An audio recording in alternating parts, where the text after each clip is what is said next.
Hello beavers, welcome to filmi craft. நான் உங்கள் அருண். இந்த எபிசோட நம்ம பார்க்க போகிறது மாலிவுட் டைம்ஸ். இந்த படத்துடைய கதை என்ன அப்படின்னு கேட்டிங்கன்னா, படத்தில் கதாநாயகன் தான் ஒரு ஃபில்ம் மேக்கர் ஆகணும் அப்படின்னு ஆசைப்படுறாப்புல.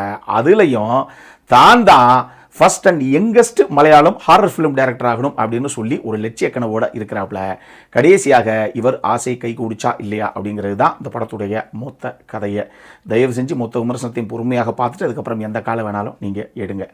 2022 முகுந்தன் உன்னி அசோசியேட்ஸ் அப்படிங்கிற படத்தை கொடுத்த அபினவ் சுந்தர் நாயக் அப்படிங்கிற அந்த இயக்குனருடைய அடுத்த படம் தான் இது. இந்த படத்தை பொறுத்தளவுக்கு, அதாவது ஆக்சுவலி சொல்ல போனால் அந்த படத்தை பொறுத்தளவுக்கு எது முகுந்தன் உன்னி அசோசியேட்ஸ் இருக்கு, அதில் ஹீரோ ஒரு மட்டமான கேரக்டர். அந்த ஆள் எவன் செத்தா என்ன, தான் வாழ்ந்தா போதும் அப்படிங்கிற மாதிரி ஒரு கதாபாத்திரம் அந்த படத்தில் கதாநாயகனுடைய கதாபாத்திரம். இந்த படத்தை பொறுத்தளவுக்கு கதாநாயகனை தவிர அத்தனை பேருமே மட்டமான கேரக்டர்ஸ். எல்லாருமே செல்ஃபிஷ் மைண்டோட இருக்கக்கூடிய நபர்கள் தான். தான் சம்பாரிச்சா போதும், தான் வாழ்ந்தா போதும், இவன் இருந்தா என்ன செத்தா என்ன அப்படிங்கிற அளவுக்கு தான் ஹீரோவை டீல் பண்ணுவாங்க. இப்படி ஒரு கதாபாத்திர வடிவமைப்பு இந்த படத்தில். அதுக்கு இதுக்குமான வித்தியாசமே இதுதான் பெருசா. இந்த படத்தை எ ஹேட் லெட்டர் டு சினிமா அப்படின்னு சொல்லி ஒரு டேக்லைனோட தான் இந்த படத்தை இந்த டீம் ப்ரமோட் பண்ணியிருக்கு. இந்த படத்தை பொறுத்தளவுக்கு எங்க சினிமா இண்டஸ்ட்ரி அப்படிங்கிறது ஒரு என்டர்டெயின்மெண்ட் இண்டஸ்ட்ரி அப்படின்னு தான் வெளியே இருக்க ஆடியன்ஸுடைய புரிதல் இருக்குது. அது கூட எல்லார் கையிலையும் ஸ்மார்ட் ஃபோன்ஸு, எல்லாருக்குமே சோஷியல் மீடியா பிளாட்ஃபார்மில் ஒரு ஐடி அப்படிங்கிற விஷயம் வந்ததுக்கப்புறம் நிறைய விஷயங்கள் இங்கே வந்து ரிவீல் ஆக ஆரம்பிச்சிருச்சுன்னு வச்சுக்கோங்க. ஆனால் ரொம்ப நாளாகவே சினிமா இண்டஸ்ட்ரி அப்படிங்கிறது அவங்களுக்கு என்னங்க சார் பாருங்கள் எப்படி படத்தை கொடுத்துக்கிட்டு இருக்காங்கன்னு அப்படின்னு வெளியே இருந்து பார்க்குறவங்களுக்கு இவ்வளவு தான் தெரியும். ஆனால் நிஜ அரசியலை விட சினிமாக்குள்ளே நடக்கக்கூடிய அரசியல் ரொம்ப ரொம்ப மட்டமான ஒரு அரசியல் அப்படின்னு சினிமா துறையை சார்ந்தவங்க அத்தனை பேரும் ஒத்துப்பாங்க. ஏன்னா இங்கே நடக்கிறது என்ன அப்படிங்கிறது எங்களுக்கு தான் தெரியும். இதனாலேயே the dark side of cinema industry என்ன அப்படிங்கிறத நான் உங்களுக்கு காட்டுறேன் பாருங்க அப்படின்னு சொல்லி இந்த படத்தில் இயக்குனரான அபினவ் துயிலுரிச்சிருக்கார் அப்படின்னு தான் சொல்லணும். அந்த அளவுக்கு காமிச்சிருக்காரு அவர். ஆனாலும் ஒரு விஷயம் என்ன அப்படின்னா, இது மலையாள இண்டஸ்ட்ரியில அப்படி நடக்குது அப்படிங்கிற மாதிரி அவர் அதை சொல்லியிருக்காரு. இது மலையாள இண்டஸ்ட்ரிக்கு மட்டும் இல்லை, தமிழ், தெலுங்கு, கன்னடா, ஹிந்தி, ஏன் உலகத்தில் எந்த லாங்குவேஜில் ஒரு இண்டஸ்ட்ரி படம் எடுத்தாலும் அத்தனை சினிமா இண்டஸ்ட்ரியிலையும் இதே நிலைமை தான். காரணம் என்னன்னா, சினிமா அப்படிங்கிறது மக்களுக்கு தான் பொழுதுபோக்கே தவிர உள்ள இன்வால்வ் ஆன அத்தனை பேர்த்துக்கும் இது ஒரு பெரிய பிஸ்னஸ். நான் வீடு காடுன்னு எல்லாத்தையும் வித்துட்டு வந்து இவ்வளவு பணத்தை போட்டிருக்கேன், அப்போ எனக்கு இவ்வளவு லாபம் கிடைச்சது அப்படின்னா தான் அடுத்து நான் சர்வைவ் ஆகவே முடியும் அப்படிங்கிற ஒரு மிகப்பெரிய போராட்டம் உள்ள இருக்குது இல்லையா. அதனால தான் இவ்வளவு அரசியல்கள் உள்ள நடந்துக்கிட்டே இருக்கு. இந்த படத்திலேயே ஒரு பக்கம் இந்த விஷயத்தை பேசினா கூட இன்னொரு பக்கம் மலையாளம் ரைட்டர்ஸுக்கு ஒரு பெரிய ரெகக்னேஷன் எப்பயுமே இருக்குது. காரணம் என்னன்னா, மற்ற இண்டஸ்ட்ரி எல்லாம் மலையாள இண்டஸ்ட்ரி இப்போ ஆணு பார்க்கறதுக்கு காரணமே ரைட்டர்ஸ் தான். அங்கே டைரக்டர் ஒருத்தர் இருப்பார், ரைட்டர் ஒருத்தர் இருப்பார். ஆனால் அந்த ரைட்டர்ஸ் எப்படி ஒரு சீனியை ஃபைன் டியூன் பண்ணுறாங்க அப்படிங்கிற ஒரு காட்சி அமைப்பு இந்த படத்தில் இருக்குது. அது ரொம்ப சூப்பராகவே பண்ணியிருந்தாங்க இவங்க. அதே நேரத்தில் இந்த மாதிரி ஒரு சப்ஜெக்ட், ஒரு கதைக்களத்தை எடுத்துக்கிட்டீங்க அப்படின்னாலே 1988 இட்டாலியன் கிளாசிக் சினிமா பாரடைஸோவை டச் பண்ணாமல் நம்மளால் போகவே முடியாது. இந்த சப்ஜெக்டும் அப்படித்தான் இருக்குது. நிச்சயமாக அந்த படம் பார்க்கும்போது சினிமா பாரடைஸோ நமக்கு ஒரு சில இடங்களில் ஞாபகத்துக்கு வந்துட்டு போகத்தான் செய்யுது.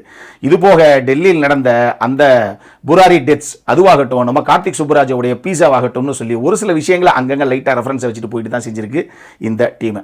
படத்துடைய மிகப்பெரிய பலம் நஸ்லனுடைய பெர்ஃபார்மன்ஸு. அந்த கதாபாத்திரத்துக்கு கணக்கச்சிதமாக ஃபிட்டின் ஆகிறாரு. என்ன தேவையோ அதை நேர்த்தியாக நீட்டாக கொண்டு வந்திருக்காரு அவர் பெர்ஃபார்மன்ஸில். அவர் போக ஷரஃபுதீன் ஆகட்டும், சங்கீத் பிரதாப் ஆகட்டும், வினித் சீனிவாசன் ஆகட்டும்னு சொல்லி இன்னும் ஒரு சில பேருக்கு பெர்ஃபார்மன்ஸுக்கான ஸ்கோப் இருக்குது. எல்லாரும் தேவையான விஷயத்தை நீட்டாக கொண்டு வந்திருக்காங்க. இது போக சப்போர்ட்டிங் காஸ்ட்லேயுமே இன்னும் ஒரு சில பேர் இருக்காங்க. எல்லாரும் தேவையானதை கொண்டு வந்திருக்காங்க ஸ்க்ரீனில். இது போக இந்த படத்தில் ஒரு ஆக்டர் கேமியோ பண்ணியிருக்காப்ல. அவர் வர வர கேமியோ ஆக்டராகவே மாறிட்டார் போல தெரியுது. ஏன்னா அவருடைய வழக்கமான படங்கள் போக எல்லா படத்துலையும் ஒரு சின்ன கேமியோ பண்ணிட்டு போயிடுறாப்ல. இந்த படத்துலையும் அந்த ஆக்டர் ஒரு கேமியோவை கொடுத்துருக்காப்ல. பட் ஸ்டில் உண்மையாகவே அவரை ஸ்க்ரீனில் பார்க்கும்போது டப்புன்னு நமக்கு ஒரு ஜோஷ் ஒன்று வரத்தான் செய்யுது. அதனால தான் அவரை கேமியோவுக்கு கூப்பிட்றாங்களோ என்னவோ தெரியல. சரி, இதெல்லாம் ஒரு பக்கம் இருக்கட்டும். அந்த படத்துடைய பிரச்சனை எங்கே ஆரம்பிக்குது அப்படின்னா, ஹீரோ தான் ஒரு ஃபிலிம் டைரக்டர் ஆகணும்னு ஆசைப்படுறாருல்ல, அதுக்கு தன்னை எப்படி அவர் தயார்படுத்திக்கிறாரு, எப்படி ஒருத்தரையும் அப்ரோச் பண்ணுறாரு, எப்படி அந்த முதல் படத்துக்கான வாய்ப்பு வரைக்கும் வாங்குறாரு அப்படிங்கிற வரைக்கும் எல்லா விஷயத்தையும் கொஞ்சம் அங்கங்கே காமெடி எல்லாத்தையும் செட் அவுட் பண்ணி ஓரளவுக்கு ஒரு ஓகே தாங்க, not so bad not so good அப்படிங்கிற மாதிரி கொண்டு வந்து ஃபர்ஸ்ட் ஹாஃபை சேர்த்துருச்சு இந்த டீம். வேற செகண்ட் ஹாஃபுக்குள்ள காலை வச்சு அடுத்து படம் ஆரம்பிச்சு போது பாருங்க, நம்ம விவேக் தாடி பாலாஜியை வச்சு ஒரு காமெடி பண்ணுவார்ல, சார் காலில் ஆணி பாஞ்சு போச்சு, நெஞ்சு டிவியில் காஞ்சி போச்சு, உட்கார்ற சீட்டு தேஞ்சு போச்சு அப்படிங்கிற அளவுக்கு, என்னங்க ஒரு உடம்புக்குள்ள இவ்வளோ நோயா அப்படிங்கிற கதையா, எங்க ஹீரோவுக்கு இவ்வளோ அடியா, இன்னும் எங்கே போனாலும் சுற்றி அடிக்கிறாங்க அப்படிங்கிற லெவலுக்கு இந்த படத்தை எடுத்துகிட்டு போய் என்னங்க சீரியல் ட்ராமா மாதிரி ஆகி போயிடுச்சு வர அப்படிங்கிற ஒரு ஃபீலை கொடுத்துருச்சு இந்த டீமு. மொத்த செகண்ட் ஹாஃப் நெடுகிலுமே இதை தாண்டி படத்தில் ஒரு கேரக்டர் நெகட்டிவ் ஷேடில் இருந்தால் பரவாயில்ல. நான் சொன்னேனே முன்னாடி, படத்தில் ஹீரோவை தவிர அவ்வளவு கேரக்டருமே நெகட்டிவ் ஷேடோட தான் இருக்கும். எல்லாருமே செல்ஃபிஷ் மைண்டோட தான் இருப்பாங்க. இதனாலேயே எப்பா நமக்கே ஒரு நெகட்டிவ் வைப் ஒன்று வந்துருதுப்பா அப்படிங்கிற ஒரு ஃபீலை விட்டுருது இந்த படம். படத்தோட டைரக்டர் நம்ம ஜிவிஎம் உடைய பெரிய ஃபேனாக இருப்பார் போல தெரியுது. படம் நெடுகளும் வாய்ஸ் ஓவர். ஒரு சீன் வைக்கலாம், 2 சீன் வைக்கலாம், ஐயா 10 நிமிஷம் கூட வைக்கலாம்யா. இந்த படம் 2 மணி நேரம் 47 நிமிஷம் போடுது. எப்படி 3 மணி நேரத்துக்கு 13 நிமிஷம் தான் கம்மி. அவ்வளவு தூரம் ஸ்ட்ரெச் பண்ணி இழுத்து வச்ச ஒரு கதையில படம் நெடுகளும் வாய்ஸ் ஓவர் தான். கிட்டத்தட்ட ஒரு 2 மணி நேரத்துக்கு மேலே வாய்ஸ் ஓவரில் பேசியிருப்பாங்க படத்தில். இதுவே too much of anything is good for nothing அப்படிங்கிற கதையா, எப்பா முடியலப்பா போதுங்க, நீங்க மியூட்ல கூட படத்தை ஓட விடுங்க அப்படிங்கிற ஒரு ஃபீல் நமக்கு வந்துருது. அவ்வளவு வாய்ஸ் ஓவர் படம் நெடுகளும். இது தாண்டி இந்த படம் இவங்க எடுத்துக்கிட்டு இந்த கதைக்கு ஏங்க 3 மணி நேரம் நெருக்கி அங்கே கதையை சொல்லுவீங்க, வளவளா குளவலான்னு போய்கிட்டே இருக்குதுங்க. அது மேலே சுவாரஸ்யம் இருக்குதோ இல்லையோ, அது மாட்டுக்கு இழுத்து வச்சு எழுதி அவ்வளவு எடுத்திருக்கீங்க அப்படிங்கிற மாதிரியே ஒரு ஃபீல். அதுக்கு காரணம் என்னன்னா, படத்தில் ஆக்சுவலி 2 எடிட்டர், நம்ம டேரக்டரே ஒரு எடிட்டராகவும் வேலை பார்த்துருக்காப்ல படத்தில். அப்புறம் என்ன வேணும், காக்கைக்கும் தன் குஞ்சு பொன் குஞ்சு அப்படிங்கிற கதையா நம்ம விட நல்ல பிள்ளையாக தான் இருக்கும், அப்படித்தான் எல்லா பாம்பும் சொல்லுவாங்க. அந்த மாதிரி எக்கச்சக்கமாக எழுதியிருக்காரு. அவ்வளவு சீன்ஸாக கன்சியூவ் பண்ணியிருக்காப்ல, அவ்வளவுமே தூக்கி உள்ள கட் பண்ணி வச்சிருக்காரு போல தெரியுது. அவ்வளவு லென்த்து. இந்த படமெல்லாம் 2.25 மணி நேரத்தை தாண்டி இருந்ததே ரொம்ப கஷ்டம். ஆனால் 2.25 மணி நேரத்துக்கு மேலே ஓடுது இந்த படம். இந்த லென்த்து அப்படிங்கிறதும் நிச்சயமாக மிகப்பெரிய பிரச்சனை தான் இந்த படத்துக்கு.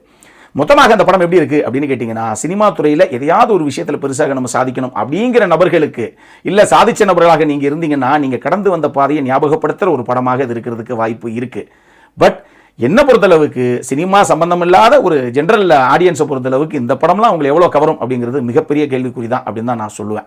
அடல்காரண்டை பொறுத்தளவுக்கு இந்த படத்தில் எதுவுமே கிடையாது, ஃபேமிலியோட பார்க்கக்கூடிய படம் தான். இந்த படம் நம்ம ஊர் தியேட்டர்ஸ்லேயே மலையாளத்தில் தான் வெளியாகிருக்கு, வித் இங்கிலீஷ் சப்டைட்டில்ஸ் அவைலபிளாக இருக்குது. தமிழ் டப்பிங்லாம் எனக்கு தெரிஞ்சுங்க கிடையாது, இதை ஞாபகத்தில் வச்சுக்கோங்க. அப்புறம் என்ன, இதே மாதிரி இன்னொரு வீடியோவோட அடுத்த முறை உங்களை சந்திக்கிற வரைக்கும் இட்ஸ் அருண் சைனிங் ஆஃப்.